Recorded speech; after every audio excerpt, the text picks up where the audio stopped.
The wedding reception was meant to be a celebration, but everything turned into chaos when my mother-in-law, Evelyn, discovered that I was pregnant before the marriage. I could see her eyes narrow, her expression turning icy as she slowly rose from her seat. Suddenly, in a flash of rage, she marched over to me, and in front of all our guests, she didn't just raise her voice, she grabbed the neckline of my dress and, with a swift motion, tore it apart. Gasps filled the room, murmurs of shock spreading like wildfire. I stood there frozen, humiliated beyond words, as the sound of fabric ripping echoed around us. In that moment, everyone expected my husband to step in, to defend me, to show that I belonged to his family despite his mother's wrath. But he didn't. He stood there, looking at me, his face devoid of any emotion. Not a word of support. Not a gesture of reassurance. I was left utterly alone, shamed, and exposed before a room full of people. Even his father did nothing, just watched silently, as if he were merely a spectator. But no one knew what would happen the next day. A storm was coming, and I was ready to fight. My name is Jenna, and I want to tell you my story. It's a story filled with heartbreak and betrayal but also hope and the discovery of a strength I never knew I had. Growing up wasn't easy for me.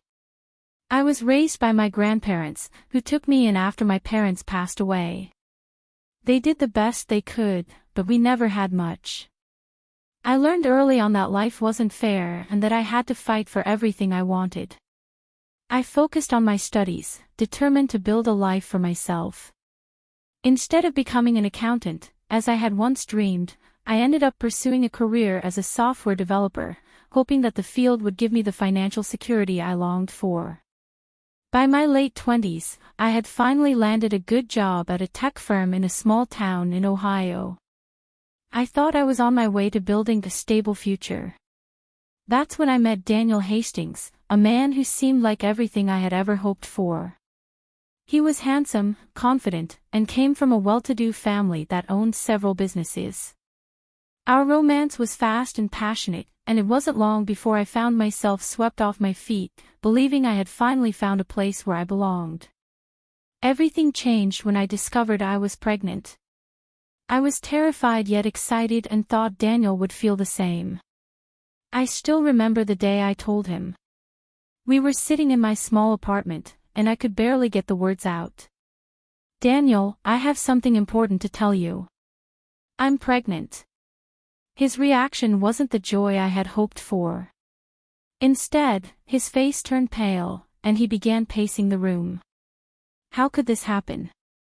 I'm not ready to be a father," he shouted, his voice filled with panic. My heart sank, but I kept my composure, trying to reassure him. "We can figure it out together," I said softly. "We can plan a future." After a long silence, he finally calmed down and, to my relief, promised to marry me. But that was before Evelyn, his mother, found out. Evelyn Hastings was a woman used to getting her way. She ran their family like a business, cold, calculated, and ruthless. When she discovered I was pregnant, she flew into a rage. I will never forget the way she looked at me the first time she confronted Daniel about me. "She's a nobody," Evelyn spat, her words dripping with disdain. "You can't marry her. Think about our family's reputation." Despite Daniel's attempts to calm her, Evelyn made it clear that I would never be welcome. But Daniel, being the charmer he was, assured me that everything would be okay and that we would go ahead with the wedding. I should have known better. I should have seen the signs. The day of the wedding arrived, and instead of being a joyous occasion, it felt like I was marching into battle. The wedding ceremony went smoothly enough, but at the reception, the truth came out. As we stood there greeting our guests, Evelyn's icy gaze fell on me.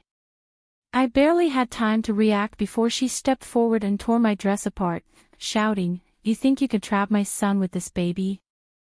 You will never be part of this family." The silence that followed was deafening. Guests stared, horrified, as I tried to hold the shredded fabric together, my cheeks burning with shame. But the worst part wasn't Evelyn's outburst, it was Daniel's silence. His unwillingness to stand up for me. He just looked away, as if I were nothing but a stranger. After the wedding, I moved into the Hastings estate, a sprawling mansion that felt more like a prison than a home. Daniel's demeanor changed almost overnight. He became distant, hiding behind the pressures of his family's expectations. Evelyn's cruelty only intensified. She belittled me at every turn, calling me a gold digger and questioning the paternity of my child. "Maybe you've been lying about this baby all along," she would hiss, her voice like venom. Daniel deserves better. Each day, I felt more isolated. But I stayed, believing that I could make this work, that somehow, Daniel would change. It wasn't until I gave birth to my son, Jason, that I realized how trapped I truly was. Holding Jason in my arms, I knew I had to find a way out. That's when Mason and Emma, two friends I met at a local community group, entered my life. Mason was a kind-hearted man in his early 40s with a limp from an old injury, and Emma, his sister, was a nurse's aide. They became my lifeline, offering me support when I had none. "Jenna, you're stronger than you think," Mason would say whenever I felt overwhelmed. "You can build your own family, you don't need to rely on them." Their words gave me hope, and I began to imagine a life where I wasn't under Evelyn's thumb. But just when I thought I could start to rebuild, Evelyn escalated her attacks. One evening, I overheard her telling Daniel, "You need to put your foot down, or you'll lose everything. She'll take this baby and ruin your life." Daniel's reply stunned me. "I don't know what to do, Mom," he said. "She's the mother of my child. What am I supposed to do?" I knew then that I had to protect Jason. If I didn't act, Evelyn would take everything from me. With Mason and Emma's help, I started gathering evidence, documenting every insult, every threat, every attempt to undermine my role as a mother. When the day of the custody hearing came, I was terrified. Evelyn, dressed impeccably, looked at me as if she had already won. But I stood my ground, presenting my case with the strength I had fought so hard to find. When the judge announced his decision, granting me full custody of Jason, I felt the chains finally break. "This isn't over, Jenna," Evelyn snarled as we left the courtroom. "Maybe not," I replied, holding my son close, "but I will always fight for him." In the months that followed, I began to rebuild my life. I found a small house, filled it with laughter and love, and watched as Jason grew stronger every day. With Mason and Emma by my side, I created a new family, one built on support and trust. I was no longer just surviving, I was thriving. For the first time, I felt truly free. Evelyn may have tried to destroy me, but she underestimated one thing: I'm a fighter, and I will always protect what's mine. But Evelyn's threats were far from empty. Even though I won custody of Jason, I knew she wouldn't let me live in peace. For weeks, there were rumors and whispers, people telling me that she was looking for ways to undermine the court's decision. "She's not going to give up," Mason warned me one day over coffee. His brow was furrowed, and I could see the worry etched across his face. "You need to stay vigilant."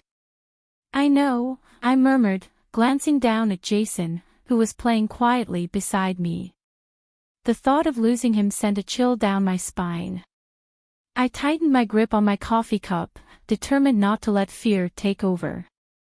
"I'm ready for whatever she throws at me." I thought I was prepared. But then Evelyn made her next move. One evening, as I was putting Jason to bed, there was a loud knock on the door. I cautiously opened it, only to find two uniformed officers standing on my porch. "Ma'am, we need to talk," one of them said in a serious tone. "We received a report that you're unfit to care for your son." My heart plummeted. "What? That's a lie." "Who?" I stopped mid-sentence. Of course, it was Evelyn. This was her doing, her way of trying to take Jason from me by any means necessary. "Ma'am, we're going to need to look around," the officer said gently, but I could see the suspicion in his eyes.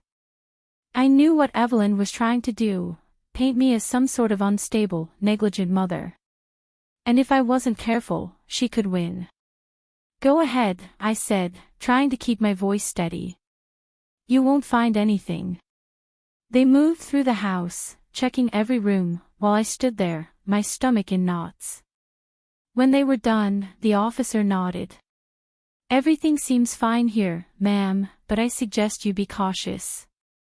False reports like this can sometimes escalate." I nodded, but inside, I was fuming. Evelyn had crossed a line, and I knew that if I didn't take action, she would keep pushing until she found a way to destroy me. I needed to find a permanent solution, something that would protect Jason and put an end to her interference once and for all. The very next day, I called Mason and Emma. "We need to talk," I said urgently. They came over right away, and we sat around my tiny kitchen table, strategizing. "She's not going to stop," I told them. "I need to find a way to get her out of our lives for good." Emma's eyes flashed with determination. "Then we fight fire with fire." "What do you mean?" I asked, confused. "We gather evidence on her," Mason said slowly. "She's been playing dirty, trying to paint you as an unfit mother. But what if we could show the court who she really is? Prove that she's unfit to be anywhere near Jason." It was a risky move, but I knew it was my only option. Over the next few weeks, we gathered everything we could, recordings of her phone calls, videos of her erratic behavior, even testimonies from former employees who had seen her lose her temper in dangerous ways. Slowly, we built a case against her. The day we presented it to the judge, Evelyn looked furious. "You think you can turn my own tactics against me?" she hissed, her eyes blazing with rage. "This isn't about tactics, Evelyn," I said calmly, holding my head high. "This is about protecting my son from a dangerous influence." The judge reviewed the evidence carefully, and by the time he reached his decision, I could barely breathe. Based on the evidence provided, he began, his voice firm. "I am issuing a restraining order against Evelyn Hastings, effective immediately. She is to have no contact with the child, Jason Hastings, or his mother, Jenna Harley." I almost collapsed in relief. The battle was finally over.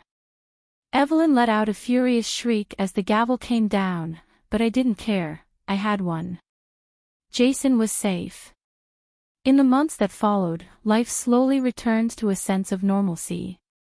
I found a new job in a different town, hoping to build a fresh start for me and Jason, far away from Evelyn's reach. Mason and Emma helped me move, their support unwavering as always. One sunny afternoon, as I watched Jason play in our new backyard, I felt something I hadn't felt in a long time: peace. Evelyn had tried to tear me down, but I was still standing, stronger than ever. I had faced her darkness and come out the other side not just as a survivor but as a warrior.